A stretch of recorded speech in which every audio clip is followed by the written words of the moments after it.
రెండు తెలుగు రాష్ట్రాలలోని వివిధ జిల్లాల నుండి 50 ఏళ్ల అరుణోదయ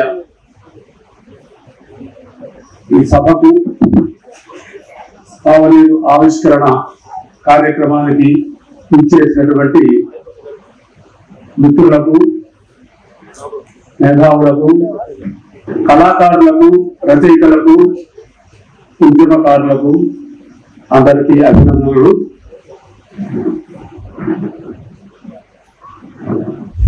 యాభై ఏళ్ళనేది మన జీవిత చరిత్రలో చాలా ముఖ్యమైన భాగమే. అరుణోదయ 50 ఏళ్ళు గుర్తు చేస్తుంది. ఇక విప్లవ సంస్థలు కూడా, విద్యార్థి మహిళా సంస్థలు కూడా అప్పుడే ఆవిర్భవించని 50 ఏళ్ళు పూర్తి చేస్తున్నాయి. సరే, తెలుగునాట ప్రజా సాహితీ సాంస్కృతికోద్యమం సుదీర్ఘకాలంగా ఉంది. దానికి ఒక సంఘటితమైనటువంటి నిర్మాణ రూపం మొదట మనకి ప్రజానాట్య మండలి ఆ రూపంలో వచ్చింది. అనేక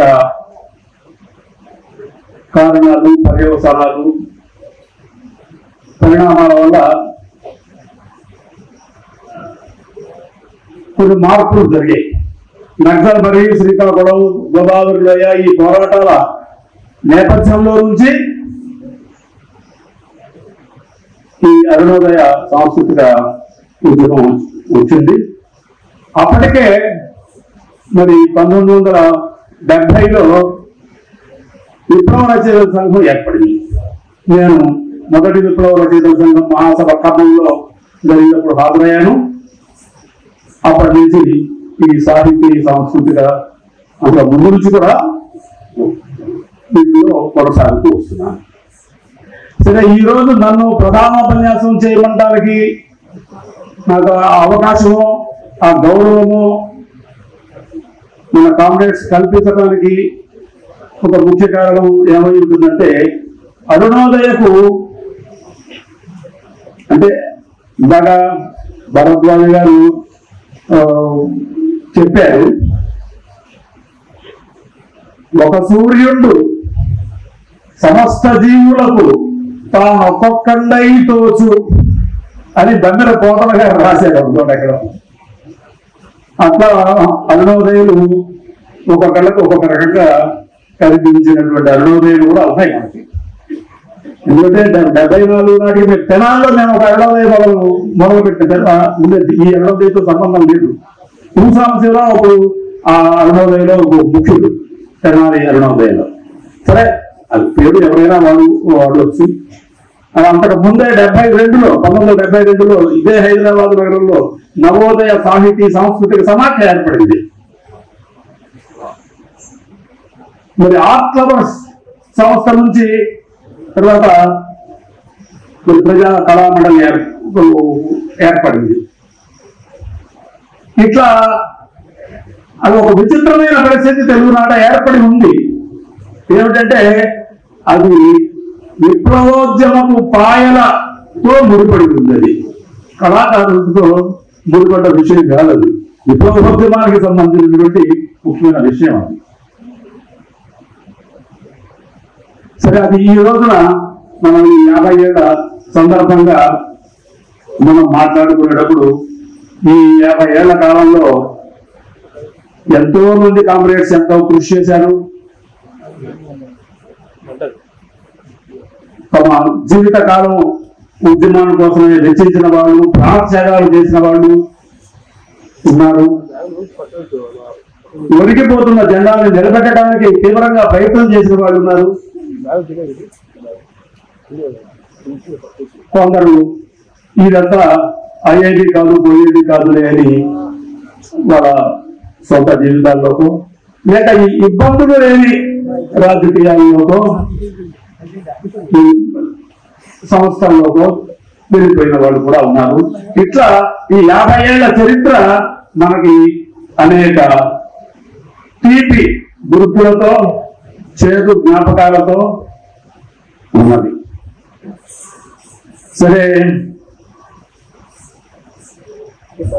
మరి కృషిగా సాగించినటువంటి 50 ఏళ్ల కృషిలో పాల్గొన్నటువంటి కాంగ్రెస్ అందరికీ, ఇంకా జీవించి ఉన్నటువంటి కాంగ్రెస్ అందరికీ మనం విప్లవాదులందరూ తెలియజేయాలి.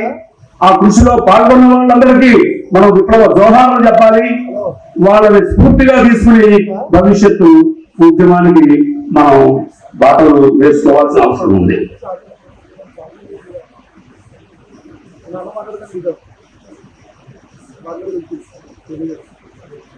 సరే, ఈ సభకి వచ్చే ముందు నాకు హైదరాబాద్ నుంచి ఒక మిత్రుడు ఫోన్ చేశాడు. ఏమైనా మీరు వస్తున్నారు, అసలు ఆ సభ జరుగుతుందా అన్నాడు. ఎందుకు జరగదు అన్నా. అసలు దేశంలో వాతావరణం ఎట్లా ఉంది, ఎంత యుద్ధ మేఘాలు కమ్ముకుని ఉన్నాయి, ఉన్మాదాలు వ్యాపించి ఉన్నాయి, ఇట్లాంటి పరిస్థితుల్లో ఆ సభ జరుగుతుందా, మీరు ఒకసారి ఎందుకైనా మంచిది ఆలోచించండి, తెలుసుకుంటండి అని అన్నాడు. సరే, అది నిజం కాదా అంటే నిజం ఉన్నది, అందులో ఒక నిజం ఉంది. యుద్ధోన్మాద వాతావరణం ఉన్నది. జరిగినటువంటి పెహల్గాం సంఘటన, దాని నుంచి రాజకీయ లబ్ధి పొందాలని చూసిన వాళ్ళు ఉన్నారు. ఆ పెహల్గాం సంఘటన వల్ల దాని గురించి నిన్నటి ఆంధ్రజ్యోతిలోనే, నిన్న ఆంధ్రజ్యోతిలో ఆయన పత్రిక వేమూరు రాధాకృష్ణమూర్తి ఒక మాట రాశాడు. కొత్త పలుకుని ఆదివారం రాస్తాడు. ఆయన ఏమన్నాడంటే, పెహల్గాం సంఘటన హిందువులను సంఘటితపరిచింది అన్నాడు అని రాశాడు. అంటే దీనికి హిందువులని సంఘటితపరచాలి, హిందువులు ఇతర మైనారిటీల మీద, ఇతర వాళ్ళ మీద వివక్షతో చూడాలి, ఉన్మాదాన్ని ప్రదర్శించాలి, దాడులు చేయాలి, ఈ రకమైనటువంటి భావజాలం ఉన్న వాళ్ళని అది సంఘటితపరిచింది అనుకోవాలి మనం. అందుకే దాన్ని లోపల బయటికి అనకపోయినా లోపల సంతోషపడినటువంటి వర్గాలు మనకి ఈ వాట్సాప్లోను ట్విట్టర్లోను పెద్ద అబద్ధాల ఫ్యాక్టరీ ద్వారా వ్యాప్తి చెందినటువంటి ఉన్మాదాలను కూడా మనం చూసాం. అయితే మరి ఈ మొత్తం సంఘటనలో నుంచి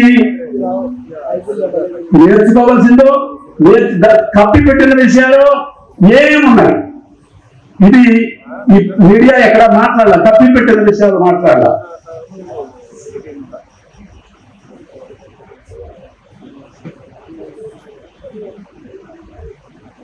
అక్కడ ఈ యాత్రికులు పేరు పెట్టి మరి మీరు ఏ మతస్థుడు అని అడిగి పేరు పెట్టి చంపిన మాట వాస్తవం మనకు అర్థమవుతున్నది. వాళ్ళు ఏం కోరుకున్నారు? ఆ టెర్రరిస్టులు అనుకునే వాళ్ళు ఏం కోరుకున్నారు? హిందువులు మేము చంపుతాం కాబట్టి దీనికి హిందువులు ఏం చేయాలి? దీనికి రియాక్షన్ తోటి మీరు ముస్లింలను చంపాలి, దీనికి రియాక్షన్ తోటి మీరు ముస్లిం ద్వేషాన్ని పెంచుకోవాలి. మీరు ఇది ఆ టెర్రరిస్టులు కోరుకుంది. ఇది ముస్లిం ద్వేషం మీరు ఎంత పెంచుకోవాలనే ఒక రకమైన సందేశం వాళ్ళు అందులో ఇస్తున్నారు. వాళ్ళు అందుకే పేరు పెట్టి మరీ చంపారు. వాళ్ళ ఉద్దేశం ఇక్కడ హిందూ మతం పేరిట సాగించే ఉన్మాదం పెరగాలని ఆ శక్తులు అది ఆ రకమైన అవకాశం ఇచ్చింది. అది నిజంగానే ఆ శక్తులు లోపల చాలా మురిసిపోయిన ఈ సంఘటన చూడంగానే మనందరికి అర్థమైంది. కానీ ప్రజలు ఎవరు దాన్ని హర్షించరు. ఈ టెర్రరిజాన్ని హర్షించరు ప్రజలు. టెర్రరిజాన్ని హర్షించరు.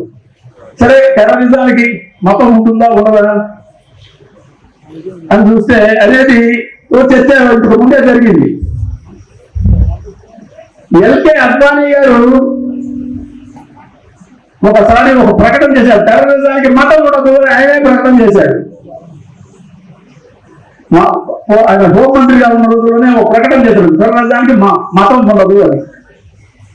ఎందువల్ల? హిందువులు అనుకునే వాళ్ళు కూడా టెర్రరిస్టులుగా దొరికిపోయారు. టెర్రరిస్టుల్లో హిందువులు అనుకునే వాళ్ళు కూడా దొరికిపోయారు. ఇది ఎప్పుడు చాలా కాలం క్రితం జరిగిన సంఘటనలు ఇవి. అయితే ఆ సంఘటన మొన్న 25 అంటే పెహల్గాం సంఘటన జరిగిన సరిగ్గా 3 రోజుల తర్వాత అది ఒక రూపంలో ఆ పాత సంఘటనలు బయటకు వచ్చినాయి. ఏమని ఒక 60 మంది పేర్లు చెప్పారు వాళ్ళు. NIA అంటే భారతదేశం నేషనల్ ఇంటెలిజెన్స్ ఏజెన్సీ. ఇది ఈ వీళ్ళు వాళ్ళ కోర్టులో ఒక 60 మందికి ఉరి శిక్ష వేయాలి అని కోర్టుకి వాళ్ళు నివేదించారు. ఎవరు 60 మంది? ప్రజ్ఞా సింగ్ ఠాకూర్, ప్రసాద్ దీక్షిత్, ఇంకొక పురోహిత్, మరొక కులకర్ణి, రమేష్ ఉపాధ్యాయ. ఇవన్నీ పేర్లు. ఈ పేర్లు గల వాళ్ళందరినీ ఉరి తీయమని మొన్న ఏప్రిల్ 25వ తారీఖున NIA కోర్టుని NIA వాళ్ళు అడిగారు. ఎవరు ఈ ప్రజ్ఞా సింగ్ ఠాకూర్? మీరు ఎవరి పేరు విన్నారో లేదో నాకు తెలియదు. 2019 ఎన్నికల్లో భోపాల్ నుంచి భారతీయ జనతా పార్టీ అభ్యర్థిగా పార్లమెంటు సభ్యురాలైంది. ఆవిడ లోక్సభ సభ్యురాలైంది. 5 ఏళ్ల పాటు ఆవిడ లోక్సభలో సభ్యురాలు, భారతీయ జనతా పార్టీ సభ్యురాలు. ఆవిడని ఉరి తీయమని NIA మొన్న అడిగింది. ఆవిడతో పాటు ఉన్న వాళ్ళందరిలో అంటే వీళ్ళు చేసిన నేరం ఏమిటి అని అంటే, మహారాష్ట్రలో మాలేగాం అనే ఊళ్ళో RDX తో RDX బాంబులు పేల్చి ఒక 8 మంది చచ్చిపోవడానికి, 100 మంది పైన గాయపడటానికి కారకులైనారు. వాళ్ళని విచారించగా ఇదంతా ఇప్పుడు 2007-8లో జరిగిన సంఘటన ఇది. 2008లో జరిగింది. ఇవాటికి వాళ్ళకి ఉరి శిక్షలు వేయమని కోరారు. ఆ సందర్భం అప్పుడే మరికొన్ని సంఘటనలు కూడా బయటపడ్డాయి. మన హైదరాబాద్ లో జామా మసీదులో బాంబులు పేలాయి. అజ్మీర్ దర్గాలో బాంబులు పేలాయి. ఇండియాకి పాకిస్తాన్ కి మధ్యలో నడిచే సంజౌతా ఎక్స్ప్రెస్ పడిపోయింది. బాంబులు పేలి పడిపోయింది. చాలా మంది చచ్చిపోయినారు. 70-80 మంది చచ్చిపోయినారు. వీళ్ళందరూ కూడా అంతకు ముందు విశ్వ హిందూ పరిషత్ తాలూకు వాళ్ళు, లేదా ABVP వాళ్ళు, ఈ సంస్థల పేరు ప్రజ్ఞా సింగ్ ఠాకూర్ ఒకప్పుడు ABVP అఖిల భారత స్థాయి స్థాయి నాయకురాలు ఆవిడ. అది ఇది బయటకు వచ్చిన తర్వాత LK అద్వానీ గారు ఏమన్నారంటే, టెర్రరిజానికి మతం ఉండదు అన్నాడు. నిజంగా ఎవరైనా గౌరవిస్తున్నారా దీన్ని? కానీ ఇది మొన్న పెహల్గాంలో జరిగింది.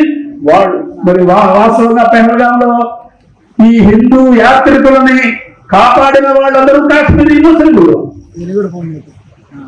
ఒకతను చనిపోయాడు కూడా. వీళ్ళని కాపాడే పనిలో భాగంగా అతను చనిపోయాడు. ఒకతను వీళ్ళు చాలా సురక్షితంగా వాళ్ళ గ్రామాలకు చేర్చారు. శ్రీనగర్, జమ్మూ ఎయిర్పోర్ట్లకు వాళ్ళని తీసుకెళ్తే కాశ్మీరీ ముస్లింలు ఉచితంగా వాళ్ళ గుర్రాల మీద, వాళ్ళ ఆటోల మీద, వాళ్ళ ట్యాక్సీల మీద ఉచితంగా వాళ్ళు అక్కడ చేర్చారు. అక్కడ విమానాలు సిద్ధంగా ఉంటాయి ఢిల్లీకి చేరడానికి. 6,000 రూపాయల టికెట్ ఢిల్లీకి. మామూలుగా 60,000 రూపాయలు చేశారు టికెట్. కాశ్మీరీ ముస్లింలు ఈ హిందువులందరికీ ఉచితంగా వాళ్ళని సురక్షితంగా చేరిస్తే అక్కడ హిందూ పెట్టుబడిదారులు వాళ్ళందరూ సంతట్లో సరైన ఇయ్యాలగా 50,000-60,000 చేసి వాళ్ళ జేబులన్నీ కొల్లగొట్టారు. బూర్జీ వర్గానికి మతం ఉండదు. ఆదాని అంబానీలకు మతం ఉండదు. దోపిడీ వర్గాలు పైకి ఏమి చెప్పినా వాళ్ళకి మతం ఉండదు. మతం పేరుతో ప్రజల నడుమ విద్వేషాలు పెంచడం వాళ్ళకు ఒక వ్యూహాత్మకమైనటువంటి కార్యక్రమం. ఎందుకు ఈ కార్యక్రమం అనేది మనం కొద్దిగా తెలుసుకోవాల్సిన అవసరం ఉండే. తర్వాత మనం చూద్దాం.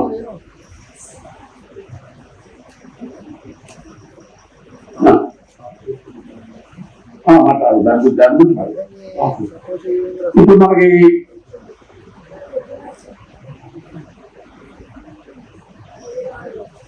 అయితే ఇప్పుడు ఇంకొక మాట ఇందులో చెప్పుకోవాల్సింది ఉంది. చెప్పుకోకుండా వదిలిపెడితే అయిపోతుంది. ఎందుకంటే మొన్నటికి మొన్న అంటే 10వ తారీఖు సాయంత్రం 5 గంటల కల్లా ట్రూస్ అన్నారు. అంటే యుద్ధ విరమణ అన్నారు. అంటారు ట్రూస్ అన్నారు. ఎందుకు ఎట్లా ఏంటయ్యా అంటే ట్రంప్ గారు చెప్పాడు ట్రూస్ అయిపోయింది. ఇంకా మనకు గొడవలు మేము వాళ్ళు మాట్లాడుకున్నారు. ఇంకా ఏ రకమైన గొడవలు లేవు. సరే అయితే ఇవాళ పేపర్లో ఏదో వచ్చాయనుకోండి, ఇవన్నీ ఏదో నష్టపరిహార చర్యలు తప్ప ఇప్పుడు ఏం లేవు, అంతకంటే ఏం లేదు. ట్రంప్ గారు చెప్పాడు కాబట్టి నిర్మించారు. ఎవరి ట్రంప్ గారు? అమెరికన్ సామ్రాజ్యవాదులకు నాయకుడు. అమెరికన్ సామ్రాజ్యవాదులు అంటే ఎవరు? ఇమ్రాన్ ఖాన్ చెప్పాడు. ఇమ్రాన్ ఖాన్ అంటే పాకిస్తాన్ కి ఒకప్పుడు ప్రధానమంత్రి, ప్రస్తుతం జైలులో ఉన్నాడు ఇమ్రాన్ ఖాన్. అమెరికా వాళ్ళు ఆయుధాలు ఇచ్చి, శిక్షణ ఇచ్చి మా దేశ మా యువకుల్ని తాలిబన్లుగా మార్చి టెర్రరిస్టులుగా మార్చింది అమెరికా వాళ్ళు అని ఇమ్రాన్ ఖాన్ బహిరంగంగా చెప్పారు. అందుకే ఇవాళ జైల్లో ఉన్నాడు ఆయన. అంటే ఎవరు వీళ్ళందరికీ, ఈ టెర్రరిస్టులందరికీ అసలు ఎవరు ప్రపంచ టెర్రరిస్టులు? అమెరికా వాళ్ళు. ఇరాక్ మీద వాడు చేసిన దాడి అంతకు మించిన టెర్రరిజం ఏముంది? అంతకు ముందు మా చరిత్రలో వియత్నాం మీద ఎన్ని అసలు అంగుళం బాంబులేశాడు. అంతకంటే టెర్రరిజం ఏముంది? ఇవాళ ఇజ్రాయేల్ వాడు గాజా స్ట్రిప్ మీద దాడులు చేసి విధ్వంసం, మానవ విధ్వంసాన్ని సాగిస్తుంటే వాడు వెనకాల నిలబడి ఉండేవాడు ఎవడు? అమెరికన్ సామ్రాజ్యవాదులు కాదు. అందుకోసం ఏం జరిగిందయ్యా అంటే స్థానిక టెర్రరిస్టులు ప్రపంచ టెర్రరిస్టుకి తలదాల్సాల్సి వచ్చింది. ఇది జరిగింది అంతే. ప్రపంచ టెర్రరిస్టు ఆదేశించిన తర్వాత వెనక్కి పండుగ అన్నప్పుడు ఎస్ సార్ అని ఇద్దరు వెనక్కి వెళ్ళారు. ఇది దీన్ని మనం ఇట్లా అర్థం చేసుకోకపోతే మనకి టెర్రరిజం కూడా అర్థం కాదు. ఈ టెర్రరిజాన్ని పెంచి పోషించి విద్వేషాలు సృష్టించి భారతదేశపు విభజన చేసినటువంటి హిందూ ముస్లిం ప్రాతిపదిక మీద విద్వేషాలు పెంచి విభజన చేసి ఇవన్నీ చేసింది బ్రిటిష్ సామ్రాజ్యవాది.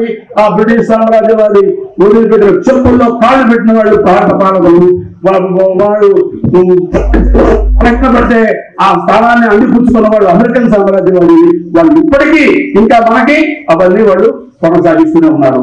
కనుక దీన్ని కూడా మనం ఈ సందర్భంగా అర్థం చేసుకోవాలి. ఇక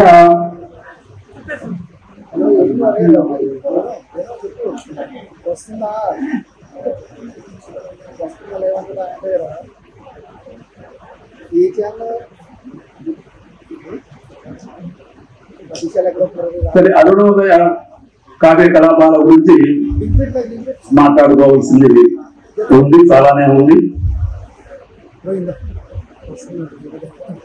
అయితే సమయం అంత లేదు కాబట్టి కొన్ని విషయాలు క్లుప్తంగా చెప్తాను.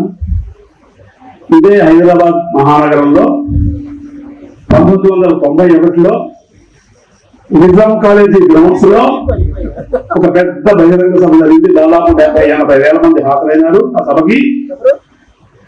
ఆ రోజున మేము ఎత్తిన జెండా దించకోయ్ అని ఒక నిశ్చలన దృశ్య రూపకం, ఫ్రీ షార్ట్ ప్లే అంటారు, ఒక నిశ్చలన దృశ్య రూపకాన్ని ప్రదర్శించాము అందులో. అక్కడే కాదు, తర్వాత 1995లో భారతీయ విద్యా భవన్ లో కూడా ఒక అంతర్జాతీయ సదస్సు జరిగింది. 13-14 దేశాల నుంచి వచ్చారు. ఒక అంతర్జాతీయ స్థాయి సదస్సు జరిగింది హైదరాబాద్ భారతీయ విద్యా భవన్ లోనే. అందులో కూడా ప్రదర్శించాం ఈ ఎత్తుల జెండా తెచ్చుకొని. అందులో ఒక దృశ్యం ఉంటుంది, అది మీ దృష్టికి తీసుకురావాలనుకుంటే నేను అది ఆ దృశ్యాన్ని. ఏమిటి ఆ దృశ్యం అంటే, పెద్ద ఎర్ర జెండా ఉంటుంది, 4 తుపాకులు పుచ్చుకున్న వాళ్ళు, తుపాకులు చేత్తో ఉన్నవాళ్ళు 4 వైపులా ఈ ఎర్ర జెండాని పట్టుకుని గుంజుతూ ఉంటారు. ఉన్నట్టుండి ఎర్ర జెండాను వదిలేసి ఒకరి మీద ఒకటి తుపాకులు ఎక్కువ పెట్టుకుంటారు. అందులో అది డైలాగ్ ఉన్న నాటకం కాదు, కేవలం నిశ్చలన దృశ్యరూపక దృశ్యాలు మాత్రమే ఉంటాయి. వెనకాల నుంచి కామెంటరీ వస్తూ ఉంటుంది. ఏమొస్తుంది వెనకాల నుంచి కామెంటరీ? ఇది మా రాజ్యం, ఇందులోకి మరొకళ్ళు అడుగు పెడితే ఊరుతాం అని ఒకళ్ళు తుపాకులు ఎక్కువ పెట్టుకుని ఉంటారు. ఇది 1991లో నేను రాసినటువంటి ఎత్తుల జెండా దించుపై. సరిగ్గా అదే రోజుల్లో ఆ పాట మన మిత్ర రాశాడో లేకపోతే నితిన్ అనే అతను రాశాడో నాకు గుర్తు రావడం లేదు. ఓ విప్లవ వీరులారా మారేపటి సూర్యులారా చిరిగిపోయిన జెండా లైతిరా మా అన్నల్లారా అని ఓ పాట ఉండేది ఆ రోజుల్లోనే. భరద్వాజ్ గారు ఇప్పుడు అన్నారు కదా, అప్పుడే ఓ చిరిగిపోయిన జెండాలుగా మారిపోయారు మీరు. ఎట్లా ఏకమవుతారు మీరు? ఏకమై ఈ ప్రజల్ని ఉద్యమాలని ముందుకు ఎందుకు తీసుకువెళ్తారు మీరు అని పాట, దాని అనుకూలంగా దృశ్యాలు ఇవన్నీ ఉన్నాయి. అది వచ్చి కూడా 35 ఏళ్ళు అయిపోయింది కదా. అది ఇవాళ మరి ఇవాటి పరిస్థితి ఏమిటో మనం ఆలోచించుకోవాల్సినటువంటి అవసరం ఉంది. మరి ఈ రోజున అంతేకాకుండా ఇంకా మరి అంటే ఏంటయ్యా ఈ 50 ఏళ్ళు మీరు ఏం చేశారు అని అంటే, ఇంకో 50 ఏళ్ళు ఏం చేశామో ఇప్పుడు కనిపిస్తుంది. 50 ఏళ్ల పరిస్థితిలో ఉంటుంది. ఇప్పుడు పాటలు ఉంటాయి, ఆటలు ఉంటాయి, అవగాహనకు సంబంధించిన విషయాలు ఉంటాయి, కార్యకలాపాలు ఉంటాయి, చాలా ఉన్నాయి. చాలా చేశాం.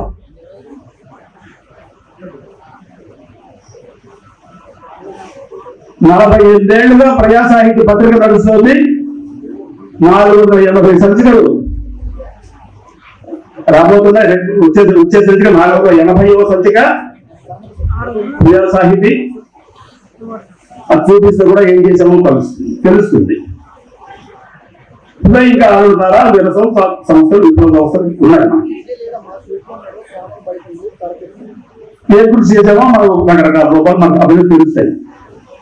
అసలు సమస్య ఏమిటి? కార్ల్ మార్క్స్ ఏం చెప్పాడు?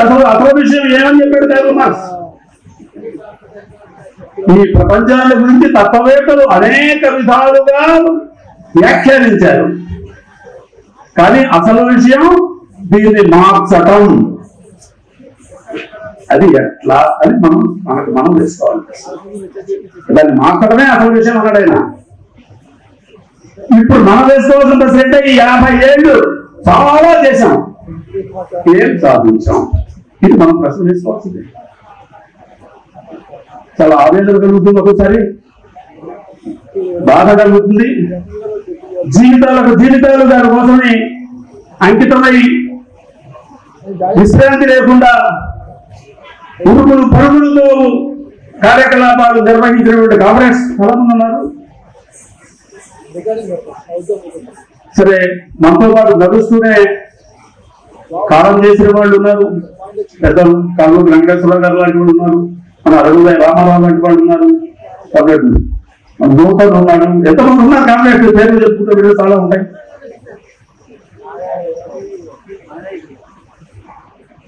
మేము ఒక నాటిక తయారు చేసాం. కరీంనగర్ జిల్లా కొరలుపాక గ్రామం రాజవ్వ అవి పేరు.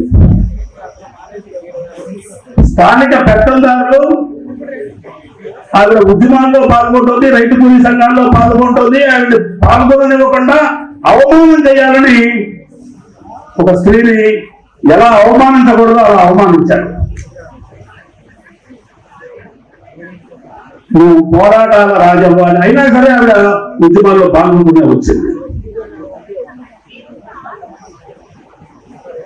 1994లో కర్నూలు దగ్గర బొల్లవరం మన సుంకూరు గారి స్వగ్రామంలో ఒక 10 రోజులు శిక్షణ శిబిరం పెట్టాం. అక్కడ అనేక కళారూపాలతో పాటు ఈ పోరాటాల రాజవ్వ కూడా అక్కడ నేర్చాం. కేవలం మహిళలే ప్రదర్శించాలనే ఒక నిబంధన ఉన్న సందర్భంలో మహిళలతో మాత్రమే పురుష పాత్రలు కూడా మహిళలే ధరించేటట్టుగా ఆ నాటిక రూపొందించాము. అది తర్వాత తిరుపతిలో ప్రదర్శించాము. అనుకోకుండా ఏం జరిగిందంటే మేము తిరుపతి వెళ్ళాము. 12 గంటలకే ఇప్పుడే అన్న రాజావు అంటే మన మీటింగ్ వచ్చారు. నేను ఒక్కసారి నేను చాలా అసలు స్తంభం అయ్యారు. మనం ఇప్పటిదాకా ఏ రాజా గురించి మన కళ్ళ ముందు కనపడటం నేను ఒకసారి అకస్మాత్తుగా నేను ఆవిడ పాదాల మీద నమస్కారం చేశాను.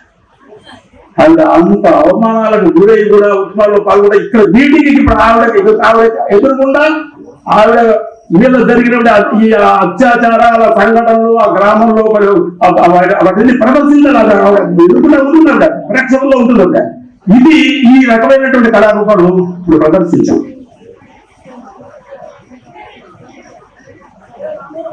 ఇట్లా ఈ ప్రదర్శనలు ఇవాళ మరి ఈ కాలక్రమంలో మనకి 50 ఏళ్ల చరిత్రలో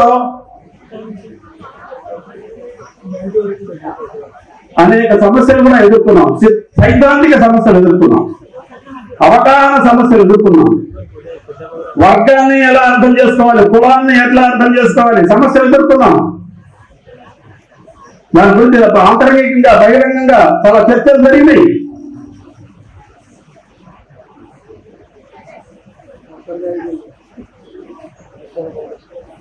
డాక్టర్ బిఆర్ అంబేద్కర్, రామచంద్ర మోహరే వాళ్ళిద్దరి జీవితాన్ని చదివితే నాకు అర్థమైంది ఏమిటంటే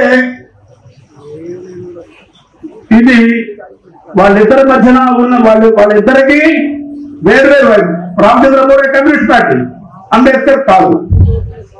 కానీ వాళ్ళిద్దరు కలిసి పనిచేశారు. మహత్సవ పోరాటానికి వెనకాల నేపథ్యం ఉంటారు రామచంద్ర మోహరే. ఏమిటి అక్కడ సమస్య అంటే ఇది ఐక్యంగా ఉద్యమాలు సాగించడం, ఇది ముఖ్యమైనది. సిద్ధాంత ఐక్యత సంబంధించి విషయం కాదు, ఇది ఆచరణకు సంబంధించిన విషయం. ఆచరణకు సంబంధించిన విషయాలు సిద్ధాంత విషయాలుగా తీసుకెళ్లి సిద్ధాంతంలో ఒకటి కాకపోతే ఆచరణ కూడా ఒకటి అవడానికి వీలు లేదనే స్థాయికి తీసుకెళ్లి ఈ రకమైనటువంటి ఉద్యమ సంబంధమైన ఐక్యతని కూడా జరగకుండా చేసేటువంటి పరిస్థితులు, అట్లా మాట్లాడినటువంటి సందర్భాలు ఇవన్నీ ఉన్నాయి. ఇది కాదు. కులం అంటే సంఘము, సమూహ చక్రము, ఆస్తి వ్యక్తిగతము, అది వర్గ రూపము, సిరి వచ్చిపోయినట్లు కులం రాబోదయ. నేనే వర్గము కులము అని 33 పద్యాలు రాసి అందులో ఒక పద్యం ఉంది.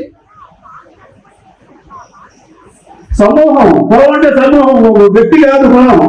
సమూహంగా మారితేనే కులంలో అది కులానికి కూడా ఊర్ధ్వచలనం ఉంది. పైకి చెల్లించే లక్షణం కులానికి ఉంది, కిందకి దిగే లక్షణం కూడా అంత ఉంటుంది.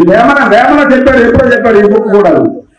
కనుక ఇది వర్గానికి కులానికి ఉండేటటువంటి ఆ సంబంధాన్ని మనం అర్థం చేసుకోకుండా అది పక్కన పెడదాం. కానీ ఉద్యమ సంబంధమైన ఐక్యత ఏమొచ్చింది అంటాం. కనుక ఉద్యమంలో కలిసి పాల్గొని నిజాయితీగా దాన్ని ముందుకు తీసుకువెళ్ళడం అనేటటువంటి చాలా కీలకమైన విషయం ఉంటుంది ఇక్కడ. దీన్ని అది రామచంద్ర మోహరే, అంబేద్కర్ ఇద్దరు వాళ్ళిద్దరు పరస్పర గౌరవంతో ఆ రకంగా వ్యవహరించారు వాళ్ళిద్దరు. ఇది గుర్తుపెట్టుకోవాలి.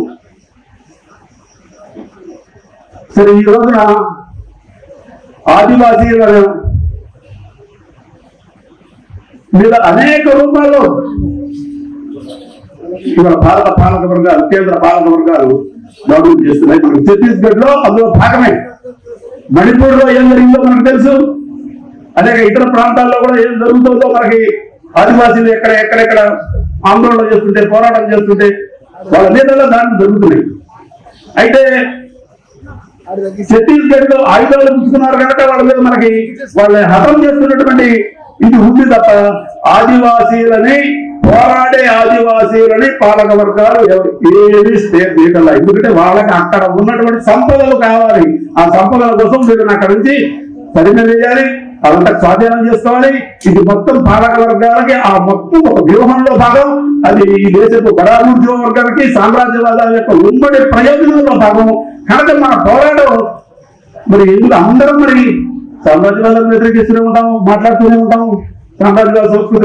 సాంస్కృతిక సామ్రాజ్యవాద వ్యతిరేక సదస్సుని 1994లో ఏప్రిల్ 3, 4 తారీఖు ఇదే హైదరాబాద్ లో రాణా ప్రతాప్ లో 3 రోజులు పెద్ద సదస్సు పెట్టాం. నిర్వహించాం. అందరూ ఉన్నాం, కాంగ్రెస్ అందరం అక్కడ ఉన్నాం.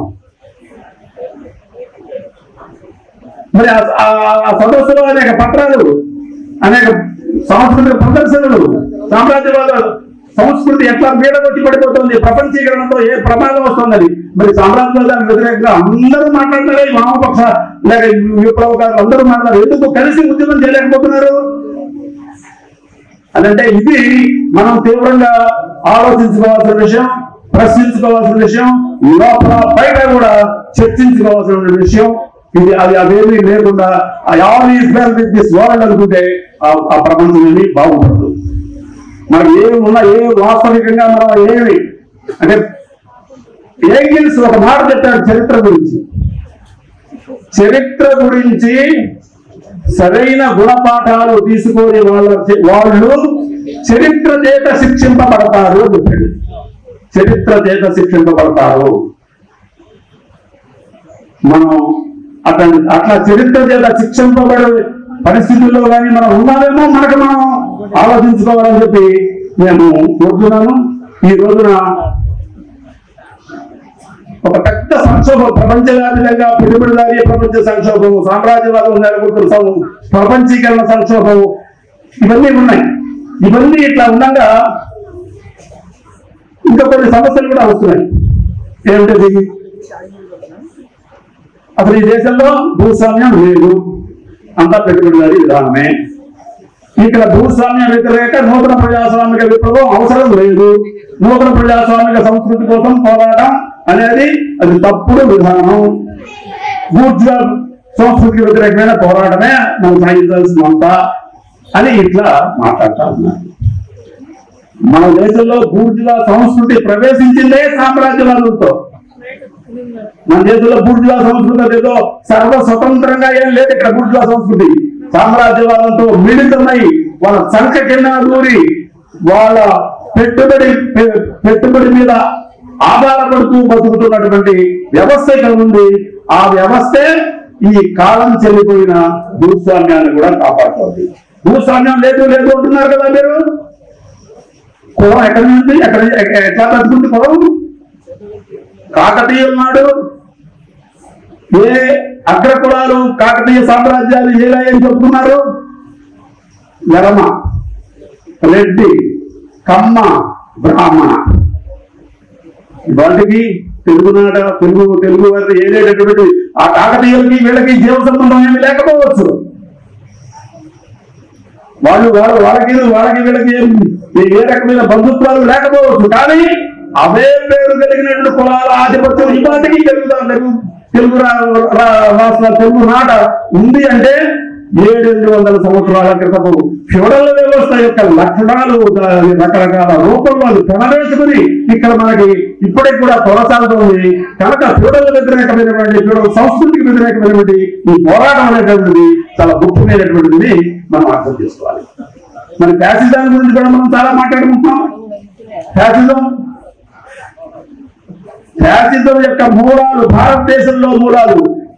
ఎందుకంటే ఫ్యాసిజం మనం క్లాసికల్ ఫ్యాసిజం గురించి మాట్లాడుకుంటాం, ఇటాలియన్ ఫ్యాసిజం, జర్మన్ నాజీయిజం గురించి మాట్లాడుకుంటాం. కానీ భారతీయ ఫ్యాసిజం ఎట్లా ఉంటుంది అనేది మాట్లాడుకుంటాం. ఇది ఎట్లా పుట్టింది, ఎట్లా ఇది కుల వ్యవస్థని కాపాడే ఫ్యూడల్ వ్యవస్థ ముద్దు పెట్ట. ఇది సామ్రాజ్యవాదుల పెంపుడు పెట్ట. ఇది యూరోపియన్ ఫ్యాసిజం మానసిక పుత్రిక. దీనికి 3 లక్షణాలు ఉన్నాయి. భారతీయ ఫ్యాసిజానికి 3 లక్షణాలు ఉన్నాయి. అది ఫ్యూడలిజం, కుల వ్యవస్థను కాపాడే ఫ్యూడలిజం దానికి పుట్టిన బిడ్డ. ఇది వీళ్ళు సాకిళ్ళు ఎవరు, పెంచింది ఎవరు, పెద్ద చేసింది ఎవరు అంటే సామ్రాజ్యవాదుల పెంపుడు బిడ్డ. వీళ్ళు ఆశగా చూసుకొని ఎంతసేపు ఒకప్పుడు కానీ ఇప్పుడు కానీ మాట్లాడేది ఆ యూరోపియన్ ఫ్యాసిజం మానస పుత్రులు వీళ్ళు. కానీ ఈ 3 లక్షణాలు వాళ్ళకి ఉన్నాయి కనుక ఆ 3 లక్షణాల మీద మనం పోరాడితేనే, ఆ 3 లక్షణాలతో సంఘర్షిస్తేనే ఇక్కడ నుంచి మనం ఈ ఫ్యాసిజం నుంచి మనం విముక్తి కాగలుగుతాం. లేకపోతే కాలేదు.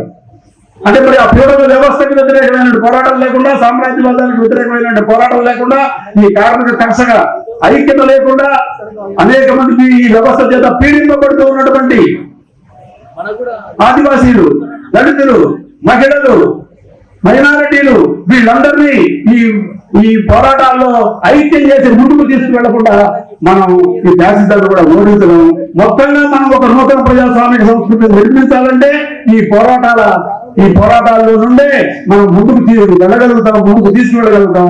కనుక మనం ఈ సాంస్కృతిక ఉద్యమాన్ని ఈ అవగాహనతో కనీసం ఇందులో అవగాహనలో అందరూ కలిసి పోరాడాలని సాగాలని నేను కోరుకుంటున్నాను. నాకు ఈ అవకాశం ఇచ్చినటువంటి మిత్రులందరి దగ్గర ఈ సందర్భంగా సెలవు తీసుకుంటూ రావాల్సిన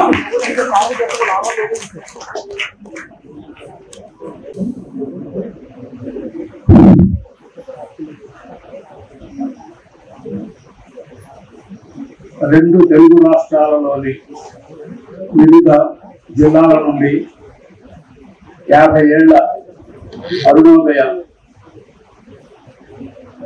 ఈ సభకు సావనీరు ఆవిష్కరణ కార్యక్రమానికి ఇచ్చేసినటువంటి మిత్రులకు, మేధావులకు, కళాకారులకు, రచయితలకు, ఉద్యమకారులకు అందరికీ అభినందనలు.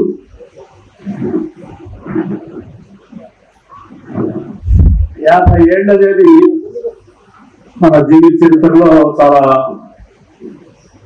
ముఖ్యమైన భాగమే. అరుణోదయ 50 ఏళ్ళు గుర్తు చేస్తుంది. ఇక మిగతా విప్లవ సంస్థలు కూడా, విద్యార్థి మహిళా సంస్థలు కూడా అప్పుడే ఆవిర్భవించని అవి 50 ఏళ్ళు గుర్తు చేస్తున్నాయి. సరే, తెలుగునాట ప్రజా సాహితీ సాంస్కృతికోద్యమం సుదీర్ఘకాలంగా ఉంది.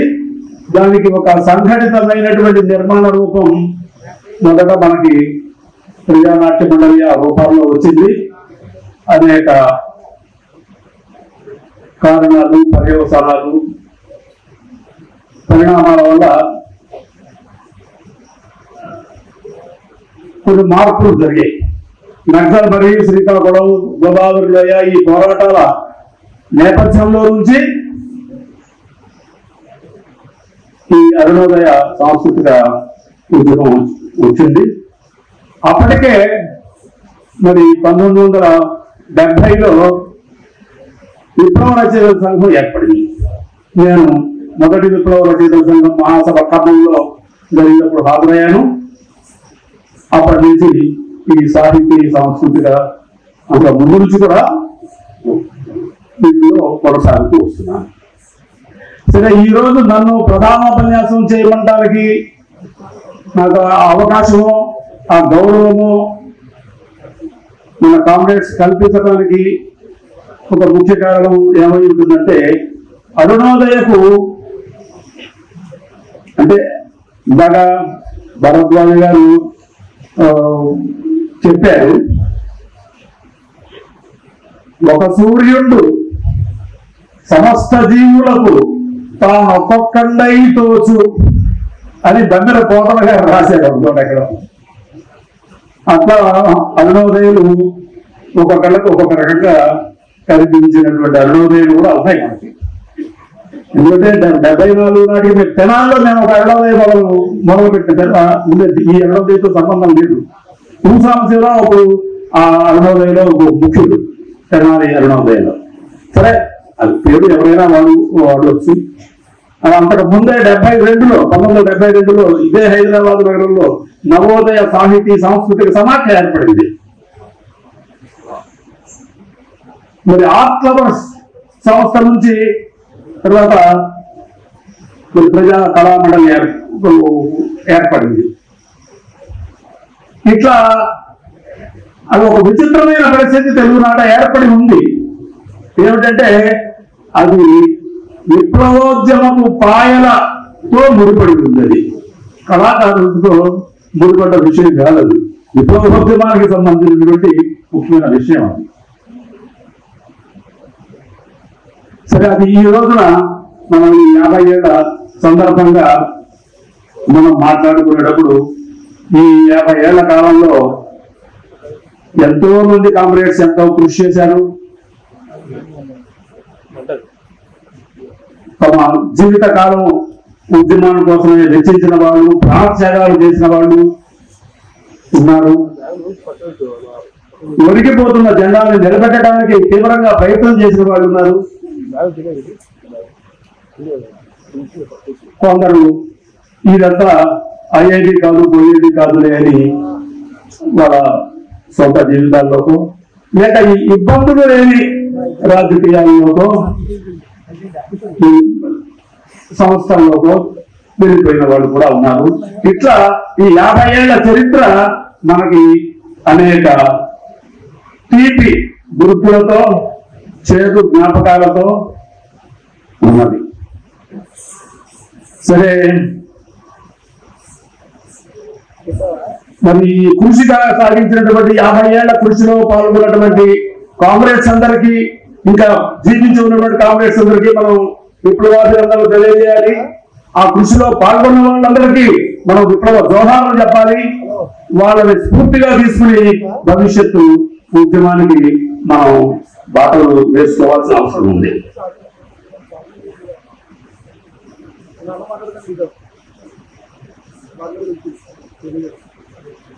సరే, ఈ సభకి వచ్చే ముందు నాకు హైదరాబాద్ నుంచి ఒక మిత్రుడు ఫోన్ చేశాడు. ఎవరైనా మీరు వస్తున్నారు, అసలు ఆ సభ జరుగుతుందా అన్నాడు.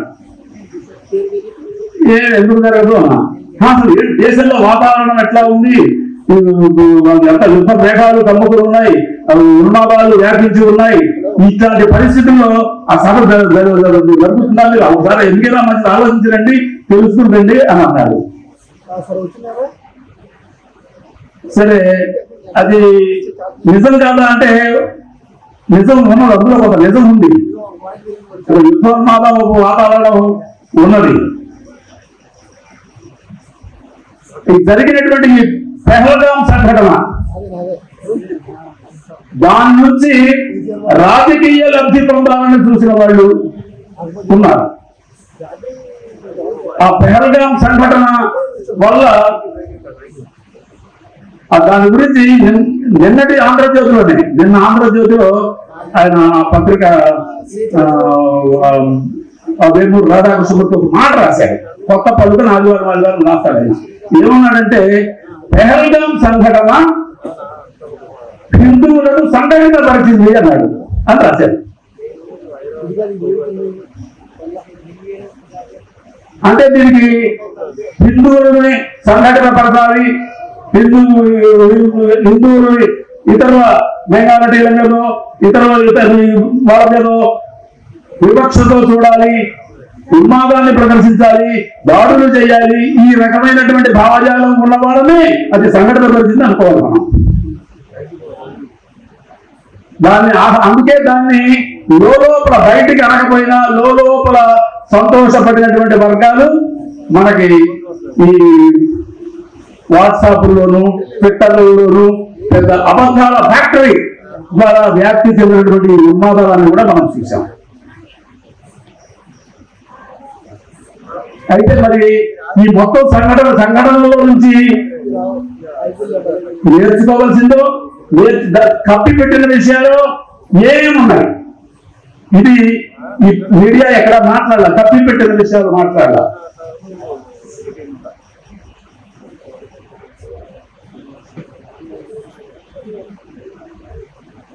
అక్కడ ఈ యాత్రికులు పేరు పెట్టి మరి మీరు ఏ మతస్థుడు అని అడిగి పేరు పెట్టి చంపిన మాట వాస్తవం మనకు అర్థమవుతున్నది. వాళ్ళు ఏం కోరుకున్నారు? ఆ టెర్రరిస్టులు అనుకునే వాళ్ళు ఏం కోరుకున్నారు? హిందువులు మేము చంపుతాం కాబట్టి దీనికి హిందువులు ఏం చేయాలి? దీనికి రియాక్షన్ తోటి మీరు ముస్లింలను చంపాలి, దీనికి రియాక్షన్ తోటి మీరు ముస్లిం ద్వేషాన్ని పెంచుకోవాలి. మీరు ఇది ఆ టెర్రరిస్టులు కోరుకుంది. ఇది ముస్లిం ద్వేషం మీరు ఎంత పెంచుకోవాలనే ఒక రకమైన సందేశం వాళ్ళు అందులో ఇస్తున్నారు. వాళ్ళు అందుకే పేరు పెట్టి మరీ చంపారు. వాళ్ళ ఉద్దేశం ఇక్కడ హిందూ మతం పేరిట సాగించే ఉన్మాదం పెరగాలని ఆ శక్తులు అది ఆ రకమైన అవకాశం ఇచ్చింది. అది నిజంగానే ఆ శక్తులు లోపల చాలా మురిసిపోయినాయి ఈ సంఘటన చూడగానే మనందరికి అర్థమైంది. కానీ ప్రజలు ఎవరు దాన్ని హర్షించరా, ఈ టెర్రరిజాన్ని హర్షించరు ప్రజలు. టెర్రరిజాన్ని హర్షించరు. సరే, టెర్రరిజానికి మతం ఉంటుందా ఉండదా అని చూస్తే అనేది చర్చ ఇంతకు ముందే జరిగింది. ఎల్కే అద్వానీ గారు ఒకసారి ఒక ప్రకటన చేశారు, టెర్రరిజానికి మతం ఉండదు అని ఆయనే ప్రకటన చేశాడు. ఆయన హోంమంత్రిగా ఉన్న రోజుల్లోనే ఒక ప్రకటన చేశాడు, టెర్రరిజానికి మతం ఉండదు అని. ఎందువల్ల?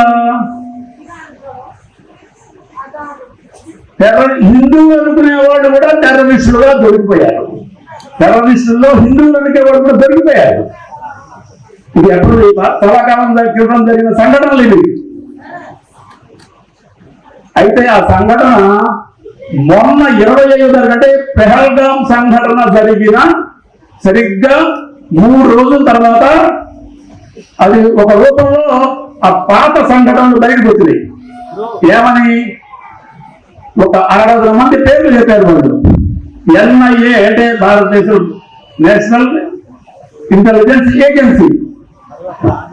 ఇది ఈ వీళ్ళు వాళ్ళ కోర్టులో ఒక 60 మందికి ఉరి శిక్ష వేయాలి అని కోర్టుకి వాళ్ళు నివేదించారు. ఎవరు 60 మంది? ప్రజ్ఞా సింగ్ ఠాకూర్, ప్రసాద్ దీక్షిత్, ఇంకొక పురోహిత్,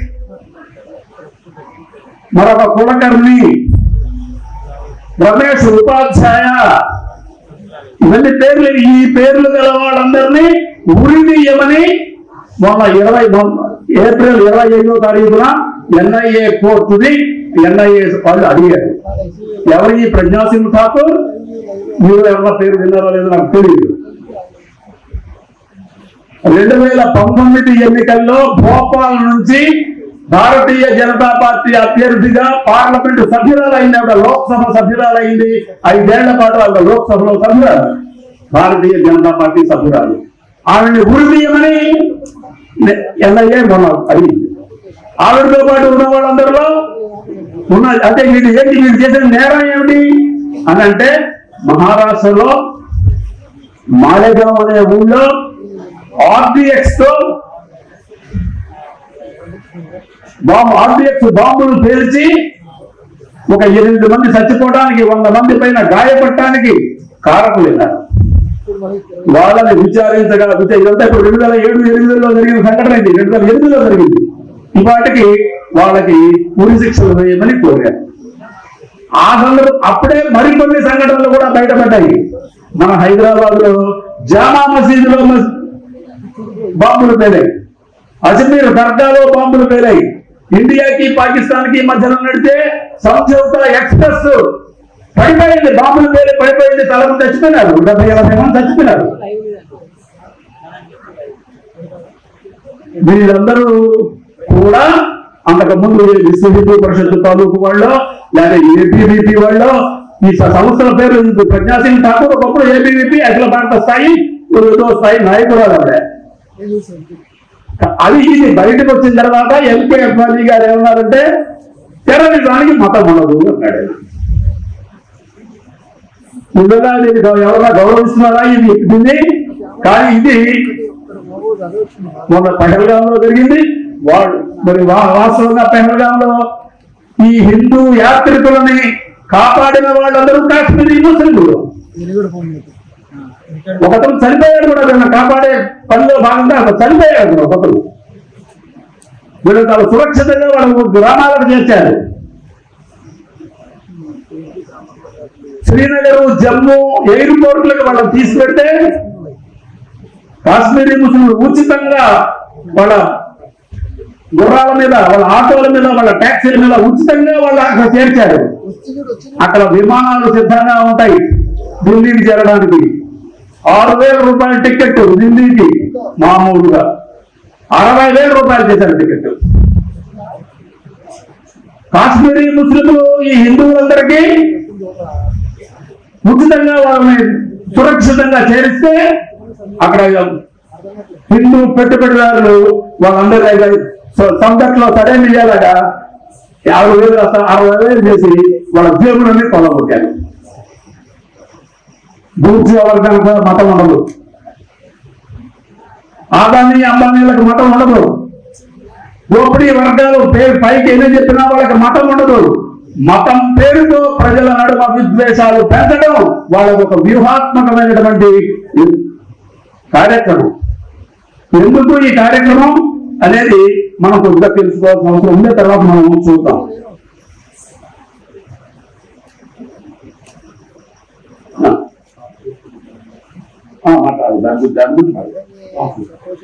ఇప్పుడు మనకి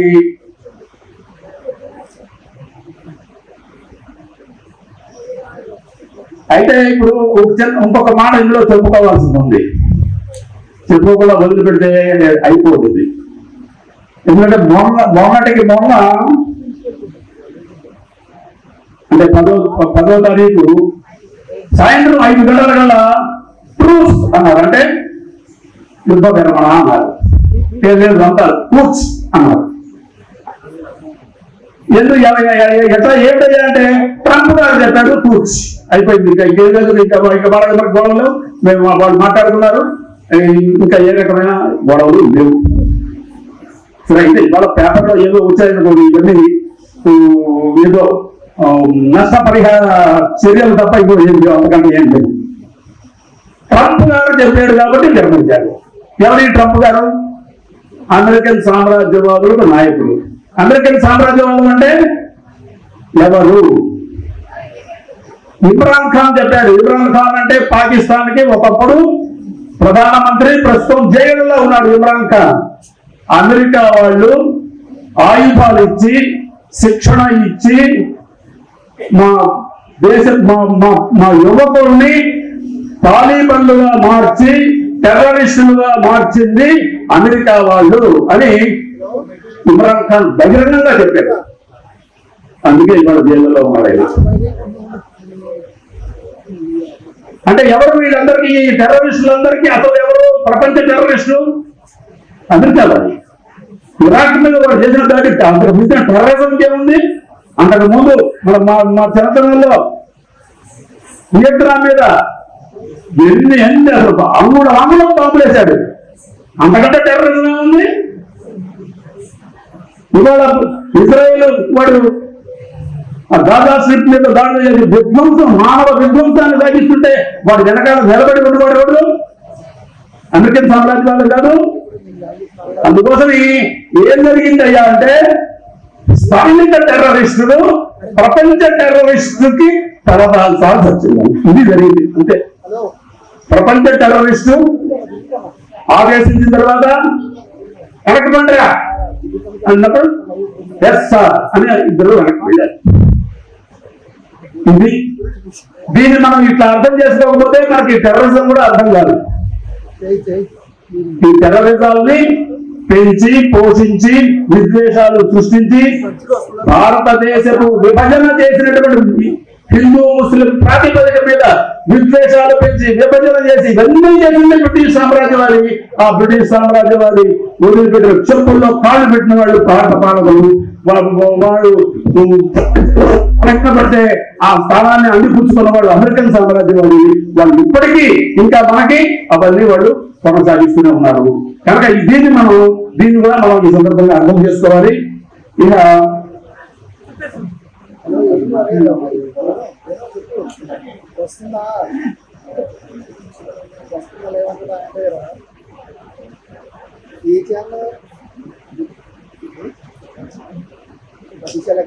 సరే, అరుణోదయ కార్యకలాపాల గురించి మాట్లాడుకోవాల్సింది ఉంది, చాలానే ఉంది.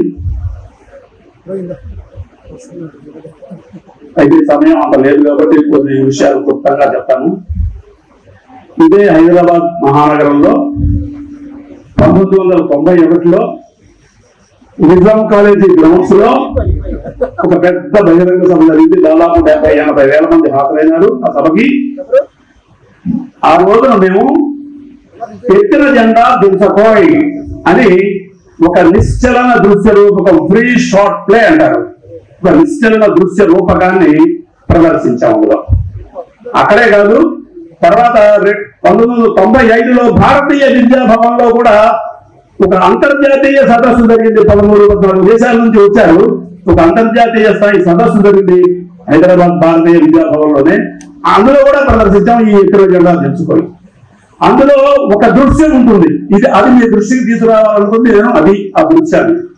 ఏమిటి ఆ దృశ్యం అంటే, పెద్ద ఎర్ర జెండా ఉంటుంది, 4 తుపాకులు పుచ్చుకున్న వాళ్ళు, తుపాకులు చేత్తో ఉన్నవాళ్ళు 4 వైపులా ఈ ఎర్ర జెండాని పట్టుకుని గుంజుతూ ఉంటారు. ఉన్నట్టుండి ఎర్ర జెండాను వదిలేసి ఒకరి మీద ఒకటి తుపాకులు ఎక్కువ పెట్టుకుంటారు.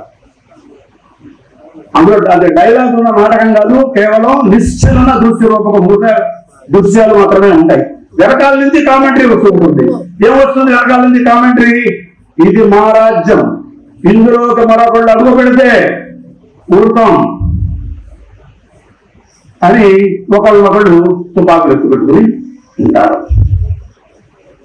ఇది 1991లో నేను రాసినటువంటి ఎత్తుల జెండా దించుపై. సరిగ్గా అదే రోజుల్లో ఆ పాట మన మిత్ర రాశాడో లేకపోతే నితిన్ అనే అతను రాశాడో నాకు గుర్తు రావడం లేదు.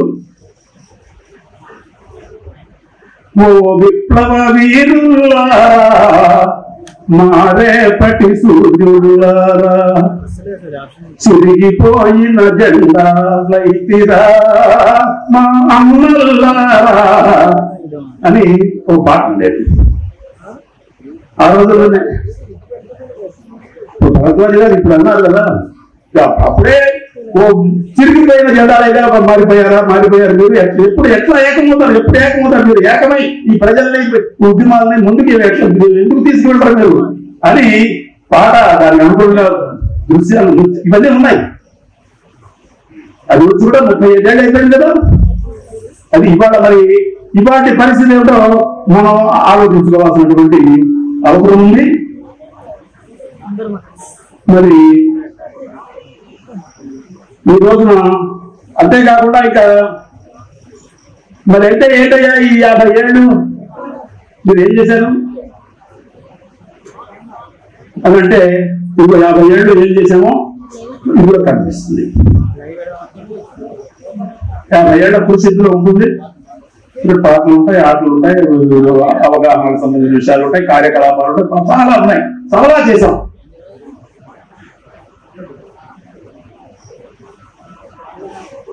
నలభై 48 ఏళ్లుగా ప్రజా సాహిత్య పత్రిక నడుస్తుంది. 480 సంచికలు రాబోతున్నాయి. వచ్చే సంచిక 480వ సంచిక ప్రజా సాహితీ. అది చూపిస్తే కూడా ఏం చేసామో తెలుస్తుంది. ఇంకా ఆడుతారా విరసం సంస్థలు, విప్లవ సంస్థలు ఉన్నాయి. ఏ కృషి చేసామో మనకు రకరకాల రూపాయలు మనకు అభివృద్ధి తెలుస్తాయి. అసలు సమస్య ఏమిటి? కార్ల్ మార్క్స్ ఏం చెప్పాడు? అసలు విషయం ఏమని చెప్పాడు కార్ల్ మార్క్స్? ఈ ప్రపంచాల గురించి తత్వవేత్తలు అనేక విధాలుగా వ్యాఖ్యానించారు. కానీ అసలు విషయం దీన్ని మార్చటం, అది ఎట్లా అని మనం తెలుసుకోవాలి. దాన్ని మార్చడమే అసలు విషయం అన్నాడైనా. ఇప్పుడు మనం వేసుకోవాల్సిన ప్రశ్న, ఈ 50 ఏళ్ళు చాలా చేశాం, ఏం సాధించాం? ఇది మనం ప్రశ్న వేసుకోవాల్సిందే. చాలా ఆవేదన కలుగుతుంది, ఒక్కోసారి బాధ కలుగుతుంది. జీవితాలు దానికోసమే అంకితమై విశ్రాంతి లేకుండా ఉరుకులు పరుగులతో కార్యకలాపాలు నిర్వహించినటువంటి కాంగ్రెస్ చాలా మంది ఉన్నారు. సరే, మనతో పాటు నడుస్తూనే కాలం చేసిన వాళ్ళు ఉన్నారు.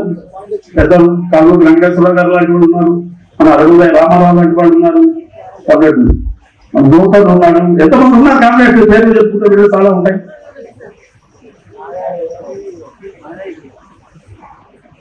మేము ఒక నాటిక తయారు చేసాం. కరీంనగర్ జిల్లా కొరలుపాక గ్రామం రాజవ్వ పేరు. స్థానిక పెత్తందారులు ఆవిడ ఉద్యమాల్లో పాల్గొంటుంది, రైతు కూలీ సంఘాల్లో పాల్గొంటుంది. ఆవిడ పాల్గొననివ్వకుండా అవమానం చేయాలని ఒక స్త్రీని ఎలా అవమానించకూడదో అలా అవమానించాడు. నువ్వు పోరాటాల రాజవ్వాలి అయినా సరే ఆవిడ ఉద్యమాల్లో పాల్గొంటూనే వచ్చింది. 1994లో కర్నూలు దగ్గర బొల్లవరం మన సుంకూరు గారి స్వగ్రామంలో ఒక 10 రోజులు శిక్షణ శిబిరం పెట్టాం. అక్కడ అనేక కళారూపాలతో పాటు ఈ పోరాటాల రాజవ్వ కూడా అక్కడ నేర్చాం.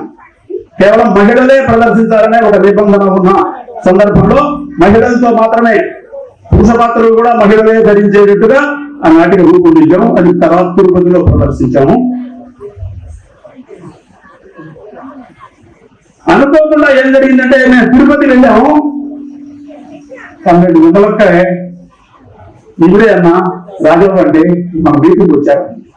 నేను ఒక్కసారి నేను చాలా అసలు స్తంభం అయ్యారు. మనం ఇప్పటిదాకా ఏ రాజా ఉంది మన కళ్ళ ముందు కనపడటం నేను ఒకసారి అకస్మాత్తుగా నేను ఆవిడ పాదాల మీద నమస్కారం చేశాను.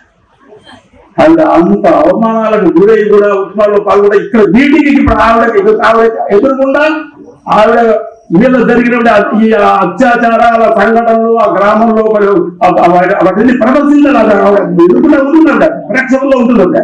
ఇది ఈ రకమైనటువంటి కళారూపాలు ఇప్పుడు ప్రదర్శించాం.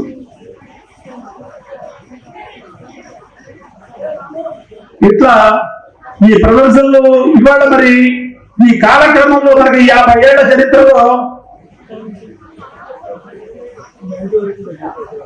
అనేక సమస్యలు కూడా ఎదుర్కొన్నాం. సైద్ధాంతిక సమస్యలు ఎదుర్కొన్నాం, అవగాహన సమస్యలు ఎదుర్కొన్నాం. వర్గాన్ని ఎలా అర్థం చేసుకోవాలి, కులాన్ని ఎట్లా అర్థం చేసుకోవాలి సమస్యలు ఎదుర్కొన్నాం. దాని గురించి ఆంతరంగికంగా బహిరంగంగా చాలా చర్చలు జరిగినాయి.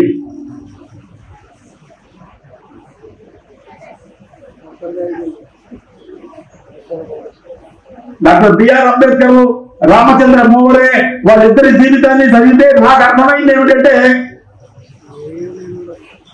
ఇది వాళ్ళిద్దరి మధ్యన ఉన్న వాళ్ళిద్దరికి వేర్వేరు. రామచంద్ర మోహరే కమ్యూనిస్ట్ పార్టీ, అంబేద్కర్ కాదు. కానీ వాళ్ళిద్దరు కలిసి పనిచేశారు. మహత్సవ పోరాటానికి వెనకాల నేపథ్యం ఉంటారు రామచంద్ర మోహరే. ఏమిటి అక్కడ సమస్య అంటే ఇది ఐక్యంగా ఉద్యమాలు సాగించడం, ఇది ముఖ్యమైనది. సిద్ధాంత ఐక్యత సంబంధించి విషయం కాదు, ఇది ఆచరణకు సంబంధించిన విషయం. ఆచరణకు సంబంధించిన విషయాలు సిద్ధాంత విషయాలుగా తీసుకెళ్లి సిద్ధాంతం ఒకటి కాకపోతే ఆచరణ కూడా ఒకటి అవడానికి వీలు లేదనే స్థాయికి తీసుకెళ్లి ఈ రకమైనటువంటి ఉద్యమ సంబంధమైన ఐక్యతని కూడా జరగకుండా చేసేటువంటి పరిస్థితులు అట్లా మాట్లాడినటువంటి సందర్భాలు ఇవన్నీ ఉన్నాయి. ఇది కాదు. కులమంటే సంఘము, సమూహ చక్రము, ఆస్తి వ్యక్తిగతము, అది వర్గ రూపము, సిరి వచ్చిపోయినట్లు కులం రాబోదయ.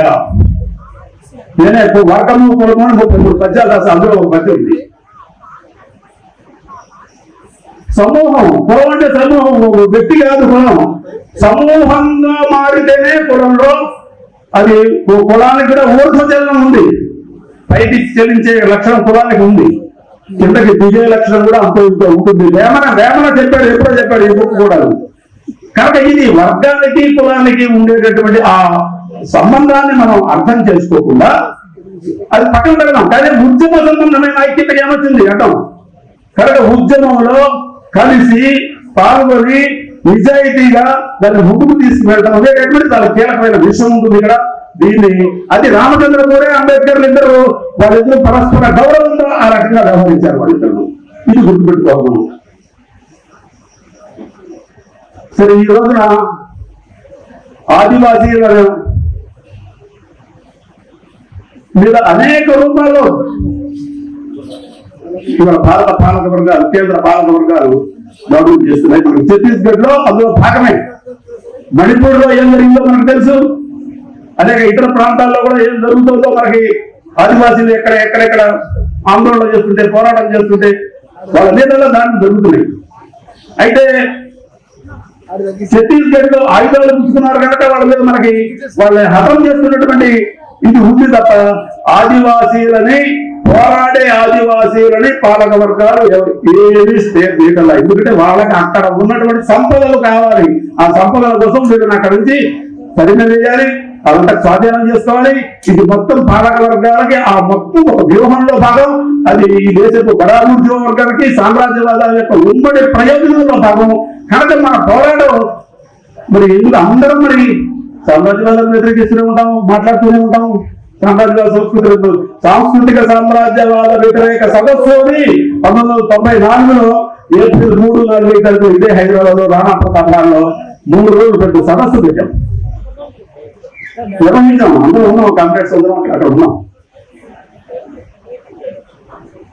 మరి ఆ సదస్సులో అనేక పత్రాలు, అనేక సాంస్కృతిక ప్రదర్శనలు, సామ్రాజ్యవాద సంస్కృతి ఎట్లా మీడగొట్టి పడిపోతుంది, ప్రపంచీకరణతో ఏ ప్రమాదం వస్తుందని మరి సామ్రాజ్యవాదానికి వ్యతిరేకంగా అందరూ మాట్లాడతారు. వామపక్ష లేక విప్లవకారులు అందరూ మాట్లాడారు. ఎందుకు కలిసి ఉద్యమం చేయలేకపోతున్నారు? అదంటే ఇది మనం తీవ్రంగా ఆలోచించుకోవాల్సిన విషయం, ప్రశ్నించుకోవాల్సిన విషయం, లోపల బయట కూడా చర్చించుకోవాల్సిన విషయం. ఇది అవేమీ లేకుండా all is well with this world అనుకుంటే ఆ ప్రపంచం ఏమి బాగుపడదు. మనకి ఏమి ఉన్నా ఏమి వాస్తవికంగా మనం ఏమి అంటే ఏంగిల్స్ ఒక మాట చెప్పాడు చరిత్ర గురించి. చరిత్ర గురించి సరైన గుణపాఠాలు తీసుకొని వాళ్ళు చరిత్ర చేత శిక్షింపబడతారు అని చెప్పాడు. చరిత్ర చేత శిక్షింపబడతారు. మనం అట్లా చరిత్ర చేత శిక్షింపబడే పరిస్థితుల్లో కానీ మనం ఉన్నామేమో మనకు మనం ఆలోచించుకోవాలని చెప్పి నేను కోరుతున్నాను. ఈ రోజున ఒక పెద్ద సంక్షోభం, ప్రపంచవ్యాప్తంగా పెట్టుబడిదారీ ప్రపంచ సంక్షోభం, సామ్రాజ్యవాదం నెలకొంటున్న ప్రపంచీకరణ సంక్షోభం, ఇవన్నీ ఉన్నాయి. ఇవన్నీ ఇట్లా ఉండగా ఇంకా కొన్ని సమస్యలు కూడా వస్తున్నాయి. ఏమిటది? అసలు ఈ దేశంలో భూస్వామ్యం లేదు, అంతా పెట్టుబడిదారీ విధానమే. ఇక్కడ భూస్వామ్య వ్యతిరేక నూతన ప్రజాస్వామిక విప్లవం అవసరం లేదు. నూతన ప్రజాస్వామిక సంస్కృతి కోసం పోరాటం అనేది అది తప్పుడు విధానం. బూర్జువా సంస్కృతికి వ్యతిరేకమైన పోరాటమే మనం సాగించాల్సినంత అని ఇట్లా మాట్లాడుతూ ఉన్నారు. మన దేశంలో బూర్జువా సంస్కృతి ప్రవేశించిందే సామ్రాజ్యవాదులతో.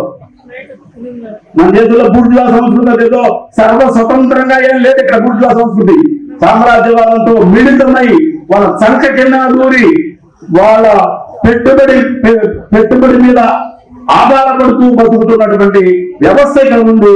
ఆ వ్యవస్థే ఈ కాలం చెల్లిపోయిన భూస్వామ్యాన్ని కూడా కాపాడుతుంది. భూస్వామ్యం లేదు లేదు అంటున్నారు కదా మీరు. కులం ఎక్కడి నుంచి ఎట్లా బతుకుంది కులం? కాకతీయుల నాడు ఏ అగ్ర కులాలు కాకతీయ సామ్రాజ్యాలు ఏలాయని చెప్తున్నారు? వెరమ, రెడ్డి, కమ్మ, బ్రాహ్మణ. వాటికి తెలుగునాట తెలుగు వారి ఏలేటటువంటి ఆ కాకతీయులకి వీళ్ళకి జీవ సంబంధం ఏమి లేకపోవచ్చు. వాళ్ళకి వీళ్ళకి ఏ రకమైన బంధుత్వాలు లేకపోవచ్చు. కానీ అవే పేరు కలిగినటువంటి కులాల ఆధిపత్యం ఈ వాటికి తెలుగు రాష్ట్ర తెలుగు నాట ఉంది. అంటే 700 సంవత్సరాల క్రితము ఫ్యూడల్ వ్యవస్థ యొక్క లక్షణాలు రకరకాల రూపంలో అది పెనవేసుకుని ఇక్కడ మనకి ఇప్పటికి కూడా కొనసాగుతుంది. కనుక ఫ్యూడల్ వ్యతిరేకమైనటువంటి ఫ్యూడల్ సంస్కృతికి వ్యతిరేకమైనటువంటి ఈ పోరాటం అనేటువంటిది చాలా ముఖ్యమైనటువంటిది మనం అర్థం చేసుకోవాలి. మన ఫ్యాసిజం గురించి కూడా మనం చాలా మాట్లాడుకుంటున్నాం. ఫ్యాసిజం యొక్క మూలాలు భారతదేశంలో మూలాలు. ఎందుకంటే ఫ్యాసిజం మనం క్లాసికల్ ఫ్యాసిజం గురించి మాట్లాడుకుంటాం, ఇటాలియన్ ఫ్యాసిజం, జర్మన్ నాజీయిజం గురించి మాట్లాడుకుంటాం. కానీ భారతీయ ఫ్యాసిజం ఎట్లా ఉంటుంది అనేది మాట్లాడుకుంటాం. ఇది ఎట్లా పుట్టింది, ఎట్లా ఇది కుల వ్యవస్థని కాపాడే ఫ్యూడల్ వ్యవస్థ ముద్దు పెట్ట. ఇది సామ్రాజ్యవాదుల పెంపుడు బిడ్డ. యూరోపియన్ ఫ్యాసిజం మానసిక పుత్రిక. దీనికి 3 లక్షణాలు ఉన్నాయి. భారతీయ ఫ్యాసిజానికి 3 లక్షణాలు ఉన్నాయి. అది ఫెడరలిజం, కుల వ్యవస్థను కాపాడే ఫెడరలిజం. దానికి పుట్టిన బిడ్డ ఇది. వీళ్ళ సాకిళ్ళు ఎవరు, పెంచింది ఎవరు, పెద్ద చేసింది ఎవరు అంటే సామ్రాజ్యవాదుల పెంపుడు బిడ్డ. వీళ్ళు ఆశగా చూసుకొని ఎంతసేపు ఒకప్పుడు కానీ ఇప్పుడు కానీ మాట్లాడేది ఆ యూరోపియన్ ఫ్యాసిజం. మానస పుత్రులు వీళ్ళు. కానీ ఈ 3 లక్షణాలు వాళ్ళకి ఉన్నాయి కనుక ఆ 3 లక్షణాల మీద మనం పోరాడితేనే, ఆ 3 లక్షణాలతో సంఘర్షిస్తేనే ఇక్కడ నుంచి మనం ఈ ఫ్యాసిజం నుంచి మనం విముక్తి కాగలుగుతాం. లేకపోతే కాలేదు. అంటే మరి ఆ ఫ్యూడల్ వ్యవస్థకి వ్యతిరేకమైన పోరాటం లేకుండా, సామ్రాజ్యవాదానికి వ్యతిరేకమైన పోరాటం లేకుండా, ఈ కార్మిక కర్షక ఐక్యత లేకుండా అనేక మందికి ఈ వ్యవస్థ చేత పీడింపబడుతూ ఉన్నటువంటి ఆదివాసీలు, దళితులు, మహిళలు, మైనారిటీలు వీళ్ళందరినీ ఈ పోరాటాల్లో ఐక్యం చేసి ముందుకు తీసుకువెళ్లకుండా మనం ఈ ఫ్యాసిజాన్ని కూడా ఓడించడం.